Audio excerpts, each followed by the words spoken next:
of intelligence, inspiration, and has such a fabulous sense of humor. It's our pleasure at our program to be able to work with him every day. And so I'd like to welcome William Woods.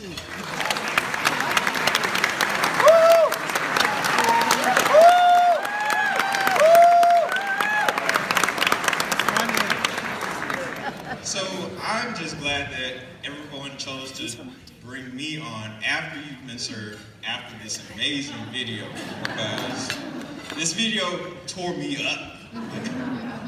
Tears were about to fall. It was like watching an episode of This Is Us. So, hello, so happy to be here. I just think about the discussions that we have with our scholars. You know, if you make a mistake, get up, think about your mistake, and try again.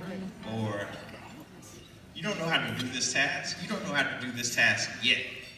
These are just a couple of the things that we say to our scholars to inspire them to keep moving, keep pushing forward every day. This is also what I had to tell myself when Bonnie Kirkpatrick asked me to come up here to be a keynote speaker. So I had to make sure that I model the words that we give to our students and give to our scholars every single day. So thank you, Bonnie.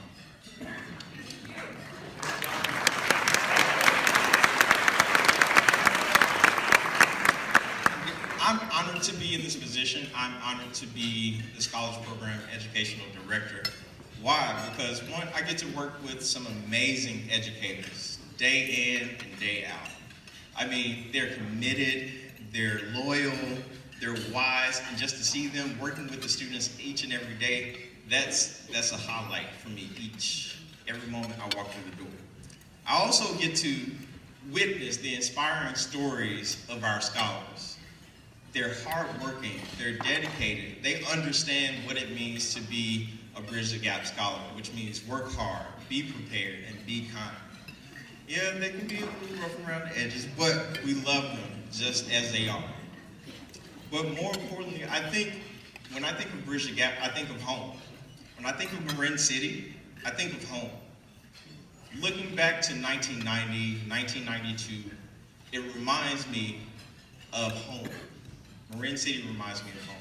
So if you've ever been to Bridge the Gap, picture the way the houses are.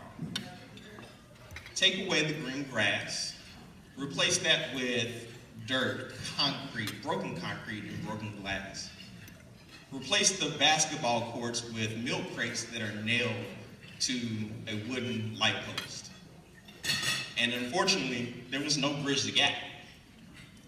There was no one to push my peers into being successful in education in our community.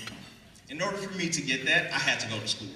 Luckily, I had a quality school to attend, where the teachers worked tirelessly to make sure that we were challenged, we were motivated, and we knew what we needed to do in order to go to college. But I was a product of my community too, so I don't want this suit to fool you. I was rambunctious, I was the center of attention, and just to prove that, I actually had to bring proof. I brought my 2 report cards from 2nd grade and 5th grade. So let's just see what let's see what my 2nd grade teacher wrote about me, Miss A. Williams.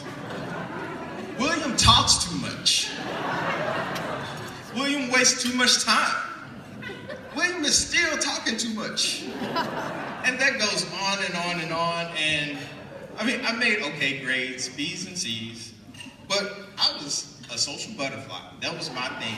That's what I wanted to do. But my mom said, not having it. Let's move across town. Let's go to another school. So fast forward 3 years later, I attended another school, and let's see what Miss Peggy Jumper had to say. Every 6 weeks, she said, honor roll, honor roll, honor roll, honor roll, honor roll.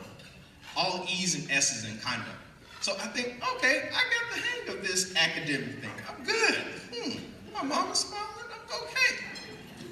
But with that change, something else happened. I wasn't the social butterfly because I didn't know anyone.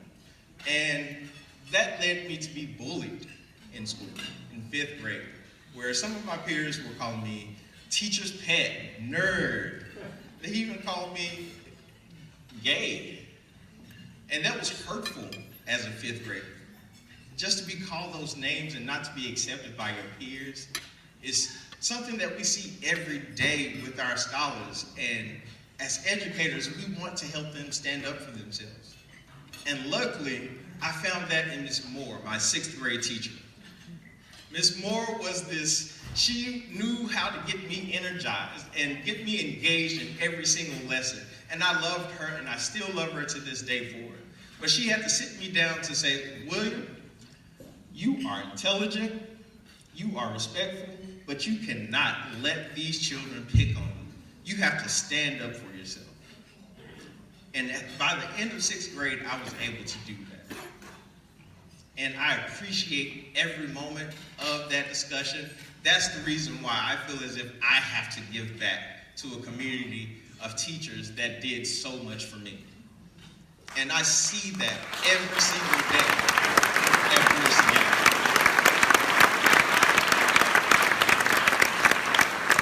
I mean, our teachers are so inspiring.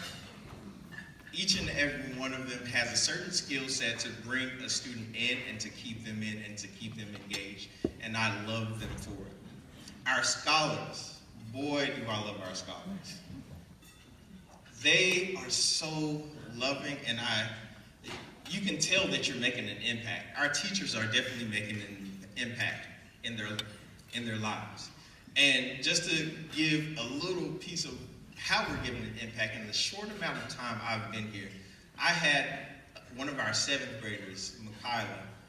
I had to make sure she's not in here because the last time we talked, she asked us for the address, what time was the gala. So if you see Michaela, tell her to go back home and we'll see her. But Michaela has had difficulties relating to males and building that connection with males. And for her to, in 8 months, be able to say, Mr. Woods, you're not leaving us? No, I'm coming back. I'm just going to get the other students. Okay, I love you. I'll see you later.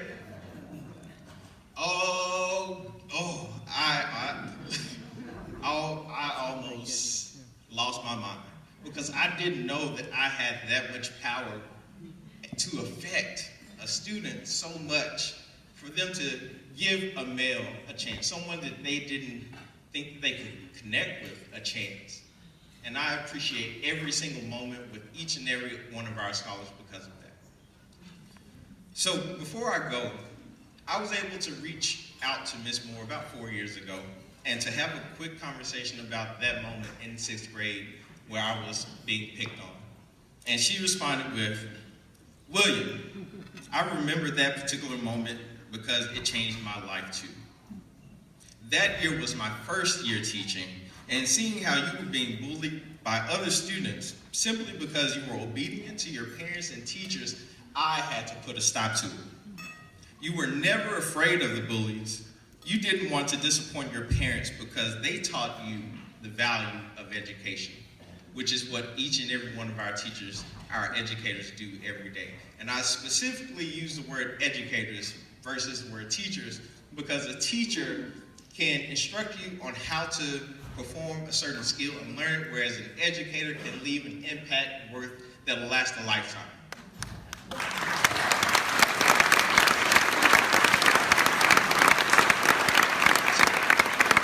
So whether you are a teacher, whether you are a volunteer, a tutor, a staff person, a community leader, a parent, you are an educator in your own right. So give yourselves a round of applause.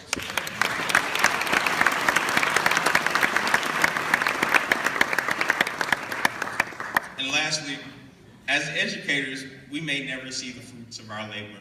As educators, we may never see that acorn become an oak tree. But because I know the power of a quality education, I want to make sure that I give back by showing my past educators what this good old oak tree is up to. Thank you.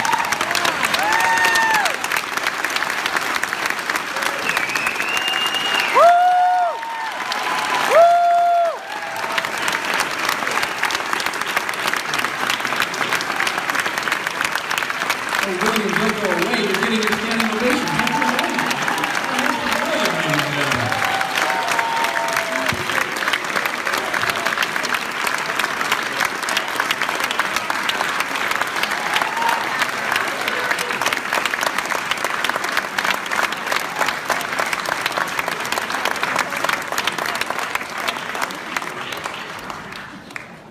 And now, ladies and gentlemen, it is time for our auction. Who's ready?